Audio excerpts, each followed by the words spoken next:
சமீபத்தில் 4 ஆண்டுகளுக்கு முன்னாடி தேவேந்திர குல வேளாளர் என்ற அரசாணை வாங்கணும். எல்லாரும் சர்டிஃபிகேட் வாங்கிட்டீங்களா? தேவேந்திர குல வேளாளர் பல்லர் என்று இருந்தது தேவேந்திர குல வேளாளர் மாற்றி வாங்கியாச்சு இல்ல? அந்த தேவேந்திர குல வேளாளர் என்ற பெயர், வேளாளர் என்பது சைவ வேளாளருக்கு மட்டும்தான் சொந்தம். அதை இந்த சாதிக்கு கொடுக்கக்கூடாது என்று வழக்கு தொடுத்த சங்கத்தில் சேர்ந்தவர் தான் இங்கே திமுக வேட்பாளர். அந்த சங்கங்கள் எல்லாம் இன்னைக்கு வெளிப்படையாக பத்திரிகைகளில் விளம்பரம் கொடுக்குது. எங்களுடைய ஆதரவெல்லாம் எங்களுடைய ஜாதி பிள்ளைமாரி சமுதாயத்தை சேர்ந்த சுப்பிரமணியனுக்கு தான். அதிமுக தேவ சமுதாயத்தை சேர்ந்தவர் நிற்கிறாங்க. திமுகவில் இருக்கக்கூடிய தேவர்கள் எல்லாம் கட்சி பாசம் எல்லாம் அவங்களுக்கு கிடையாது. கட்சி பாசம் விசுவாசம் அதெல்லாம் நம்மளுக்கு மட்டும்தான். நம்ம ஆட்கள் தான் கடந்து திமுக பரம்பரை அதிமுக என்று உழைத்துக் கொண்டிருக்கிறார்களே தவிர அவர்களுக்கு எந்த கட்சியை பயன்படுத்தி பெரிய பணக்காரர்களோ அவர்களுக்கு அந்த பாசம் எல்லாம் கிடையாது. காரணம் அவர்கள் இந்த கட்சியை பார்க்கறாங்க, அந்த கட்சி இவர்களை ஜாதியா தான் பார்க்கணும். புதுசா வந்த விஜய் கட்சியில வேட்பாளர் யார் என்று பார்த்தால் அவர் விஜய் எந்த கமிஷன் கரப்ஷன் என்று பேசினாரோ அதுக்கு உண்டான அடையாளமாக இருக்கக்கூடிய RS முருகன் என்ற 2000 கோடி சொத்து வைத்திருக்கிற ஒரு கான்ட்ராக்டர். அவர் நேற்று வரைக்கும் திமுகவில் இருந்தாரு. திமுக சீட்டு கிடைக்கலன்னு உடனே காலையில விஜய் கட்சியில் சேர்றாரு, மதியானம் சீட்டு. இதே போல தியாகி இமானுவேல் சேகரனுடைய பேரனை விஜய் கட்சியில் சீட்டு கொடுக்கணும்னு கூட்டிட்டு போய் சேர்த்துட்டாங்க. அவர் பரமக்குடி தொகுதி வேண்டாம், எனக்கு பொது தொகுதி முதுகுளத்தூர் தொகுதி தான் வேண்டும் என்று நின்றார். ஆனா அவருக்கு சீட்டு கிடைக்கல. அவர் விஜய் பார்த்து சேர்ந்து 6 மாசத்துக்கு முன்னாடி சேர்ந்தார். அவரு கொடுக்கல.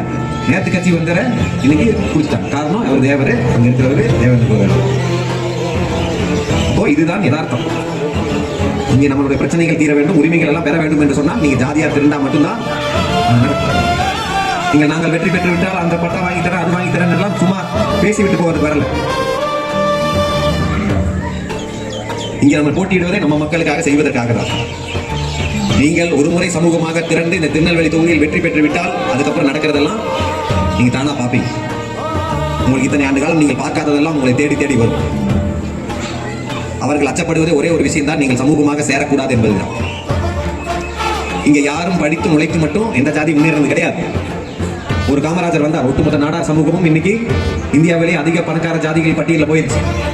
அதிமுக ஆட்சிக்கு வந்தது, சசிகலா ஜெயலலிதா அம்மையார் கூட சேர்ந்து ஒட்டுமொத்த தேவர் சமூகமும் கண்ணு முன்னாடி 25 வருஷத்துல செல்வந்தர்களாக சமூக நிலையில் மிகப்பெரிய நிலைக்கு போயிட்டாங்க. ஏன் இந்த சமூகம் இப்படி இன்னைக்கும் பட்டாவுக்கும் ரோடுக்கும் தண்ணிக்கும் பஸ்ஸுக்கும் போராடி ஃபிளைட்டுக்கும் போராடிட்டு இருக்குன்னா அந்த சமூகமாக சேரவில்லை என்பதால்.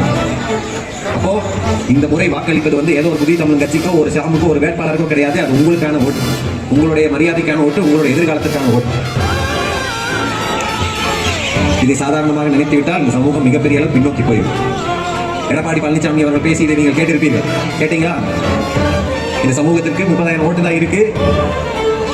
இவர்களுக்கு 10 தொகுதி எல்லாம் கொடுக்க முடியாது. வேண்டுமென்றால் 2 தொகுதி 3 தொகுதி ஏதாவது ஒரு தனி தொகுதியில போய் உங்க ஜாதிக்குள்ளே போட்டி போட்டு அடிச்சுக்கிட்டு பொம்மை போல இருக்கணும்னு நினைக்கிறாங்க. நினைத்திருந்தால் டாக்டர் ஐயா அப்படி 2 தொகுதி 3 தொகுதி வாங்கி எங்கேயாவது நின்று போட்டி போட்டு வெற்றியும் பெற்று MLA ஆயிருக்கலாம். ஆனால் அப்படி வெற்றி பெற்றா இந்த சமூகத்துக்கான எந்த அரசியலையும் பேச முடியாது. மாறாக பொம்மைகளாக தான் இருக்கும். அந்த முடிவு தான் இது. வெற்றி முக்கியம் கிடையாது. இந்த சமூகத்துக்கு வெற்றிக்கு நிகரானது தன்மானத்தோடு தான் வெற்றி பெற வேண்டும் என்றுதான் இன்றைக்கு புதிய தமிழ் கட்சி நிற்கிறது.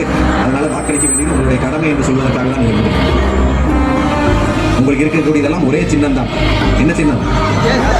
சிலிண்டர் சின்னத்திற்கு வாக்களித்து என்னை வெற்றி பெற வையுங்கள் என்று சொல்லவில்லை, நீங்கள் வெற்றி பெறுங்கள் என்று கூறி இங்கே வரவேற்பு அனைவருக்கும் நன்றி கூறி விடைபெறுகிறேன். நன்றி, வணக்கம்.